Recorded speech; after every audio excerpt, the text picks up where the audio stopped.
मित्रांनो, ठरलं तर मग मालिकेत आता अर्जुन आणि सायलीने मिशन तन्वी सुरू केल्याचं पाहायला मिळत आहे. नागराजने तुरुंगात जाताना हिंट दिल्यामुळे आता दोघंही मिळून खरी तन्वी नक्की प्रियाच आहे का याचा शोध घेणार आहेत. या सगळ्याचा शोध घेताना अर्जुन सायलीच्या हातात मोठा पुरावा लागणार आहे. हा पुरावा नेमका काय आहे तर मालिकेत सुभेदारांच्या घरी होळीचा उत्सव रंगणार आहे.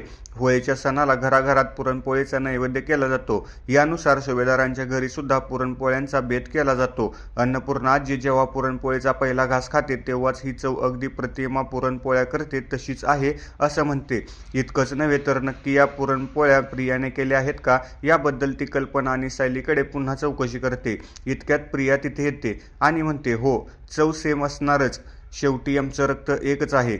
यानंतर काही वेळाने सगळेजण मिळून होळीची पूजा करतात. पण सगळीकडे आनंदाचं वातावरण असताना पुन्हा एकदा प्रतिमाची प्रकृती बिघडणार आहे.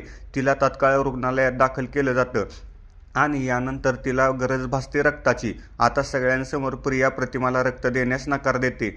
प्रिया स्वतःच्या जन्मदात्या आईला रक्त देण्यास नकार का देते याबद्दल सायलीला संशय येतो आणि तिथूनच अर्जुन सायलीच्या मिशन तन्वीच्या शोधकार्याला नवीन दिशा मिळते.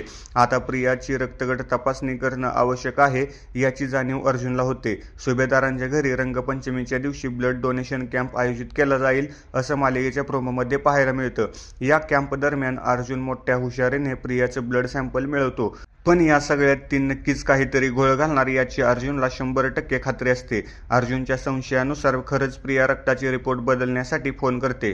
पण यावेळी रीतसर प्लॅन केल्यामुळे अर्जुन सायलीला प्रियाचा डाव वेळीच लक्षात येतो आणि ते सावध होतात. या दोघांच्याही हातात प्रिया विरोधी सर्वात मोठा पुरावा लागणार आहे, तो म्हणजे रक्तगट तपासणीचे रिपोर्ट्स. आता प्रियाचे खरे रिपोर्ट्स अर्जुनच्या हाती लागणार का की खोटे लागणार हे मालिकेच्या आगामी भागात पाहायला मिळेल. याशिवाय काही नेटकऱ्यांनी कमेंट्स करत प्रियाचे खरे रिपोर्ट्स त्यांना सापडणार नाहीत, उलट ती गरोदर वगैरे असणार असा अजब पुरावा सापडेल असाही अंदाज व्यक्त केला आहे. धन्यवाद.